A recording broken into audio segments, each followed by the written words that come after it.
ආයුබෝවන් cook with family එසනින් මගේ YouTube channel එකට ඔයාලව ආදරෙන් පිළිගන්නවා.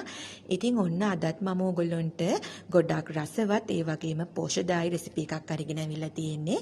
ඉතින් අද අපි බලමු මොනවාද මම හදන්න යන්නේ කියලා. ඉතින් මගේ වීඩියෝ එකේ දිගටම රැඳී සිටින්න. මම ඔයගොල්ලන්ට කියා දෙන්නම් අද රේන්බෝ සෑන්ඩ්විච් එහෙමත් නැත්නම් ඩෙකොරේෂන් සෑන්ඩ්විච් කොහොමද ලේසියෙන් හදාගන්නේ කියලා. ඉතින් ඔහොමම මගේ වීඩියෝ එක බලාගෙන ඉන්න.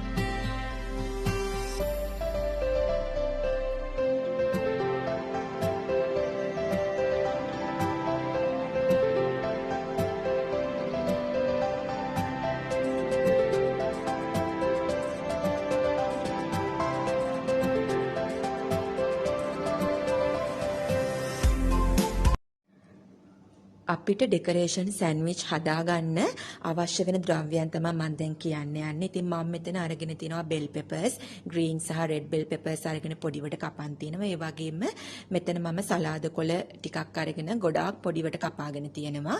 ඒ වගේම කැරට් ගෙඩියක් අරගෙන මේක තම්බලා මේක හොඳට බ්ලෙන්ඩ් කරගෙන තියෙනවා. ඒ වගේම බීට් තලයකුත් අරගෙන හොඳින් තම්බලා බ්ලෙන්ඩ් කරගෙන තියෙනවා. ඒ වගේම අපිට බටර් අවශ්‍ය වෙනවා. ඒ වගේම ගම්බිරිස් සහ ලුණු කුඩු මේකට අවශ්‍ය වෙනවා.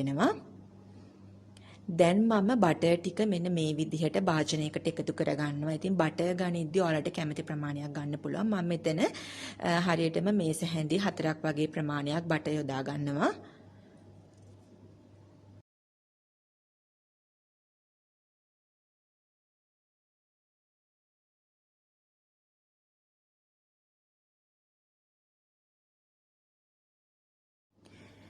ඊට පස්සේ මම ගම්බිරිස් කුඩු තේ හැඳි එකක් මේකට එකතු කරගන්නවා. ඉතින් ටිකක් සැරට කන්න කැමති කෙනෙක්ට තවත් ගම්බිරිස් කුඩු වැඩිපුර එකතු කරගන්න පුළුවන්. ඒ වගේම ලුණු කුඩුත් මම තේ හැඳි භාගයක් එකතු කරගෙන මේ ටික හොඳින් මික්ස් කරගන්නවා.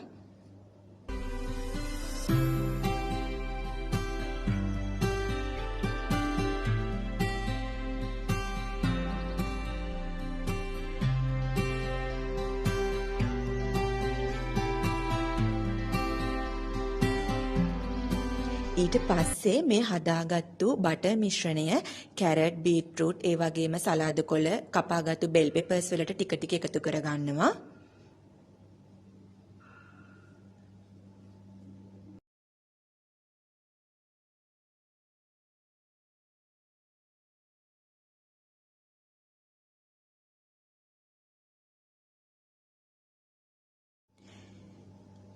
ඊට පස්සේ අපි මේ ටික හොඳින් මික්ස් කරගන්න ඕනේ. මේ බටර් සහ අපි මේ කපාගෙන තියෙන අනිත් දේවල් වලට මේ බටර් හොඳින් තැවරෙන්න මේ ටික හොඳින් මික්ස් කරගන්න.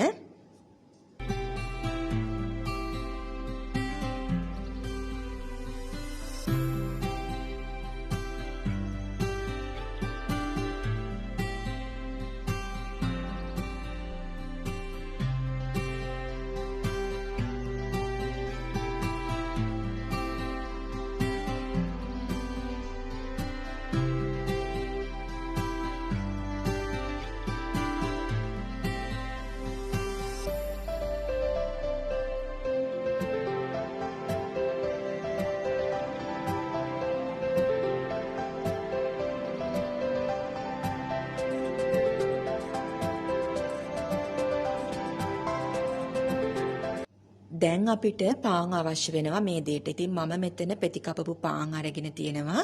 ඉතින් මම මෙතන හරියටම මේ සෑන්ඩ්විච් එකට සෑන්ඩ්විච් ලේයර්ස් 4ක් යොදා ගන්නවා. ඉස්සෙල්ලාම මම කැරට් තමයි මේ මිශ්‍රණයට යොදාගන්නේ. ඉතින් මම එක පාන් පෙත්තක් අරගෙන කැරට් මේ පාන් පෙත්තේ ගා ගන්නවා. ඉතින් ඔයගොල්ලෝ කැමති විදිහට මේ ඩෙකොරේෂන් එක මේ සෑන්ඩ්විච් එකට යොදා ගන්න පුළුවන්. ඉතින් ඉස්සෙල්ලාම මම කැරට් ටිකක් මේ පාන් පෙත්තේ තවර ගන්නවා මේ විදිහට.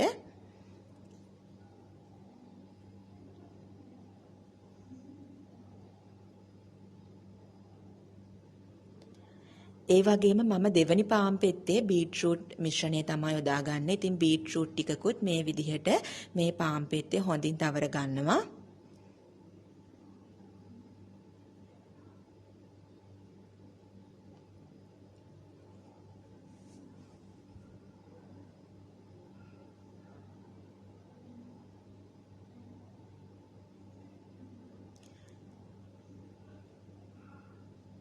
තුන්වෙනි පාන් පෙත්තට මම කපාගත්තු බෙල් පෙපර්ස් ටික තමයි එකතු කරගන්න. ඉතින් බෙල් පෙපර්ස් හොයාගන්න බැරි කෙනෙක්ට ඕගොල්ලන්ට පුළුවන් මාළු මිරිස් එහෙමත් නැත්නම් අවු මිරිස් මේකට යොදා ගන්න. ඉතින් සැරට කණ්ඩ අකමැති කෙනෙක්ට මේක යොදා ගන්න නැතුව වෙන ඕනම කැමැති එළවලු වර්ගයක් ඕගොල්ලොන්ගේ මේ ඩෙකරේෂන් එකට යොදා ගන්න පුළුවන්.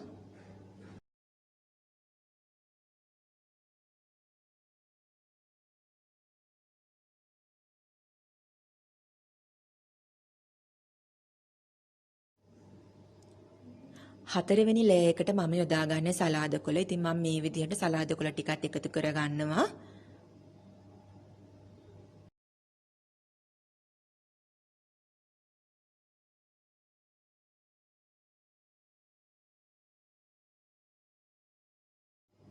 දැන් මම අන්තිම පාන් පෙත්තක් තියලා මේ ටිකේ වාටි ටික කපා ගන්නයි යන්නේ.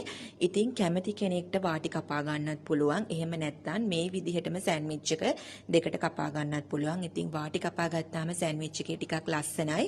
ඒ හින්දා මම මේ වාටි සෑන්ඩ්විච් එකේ තියෙන කපා ගන්නවා.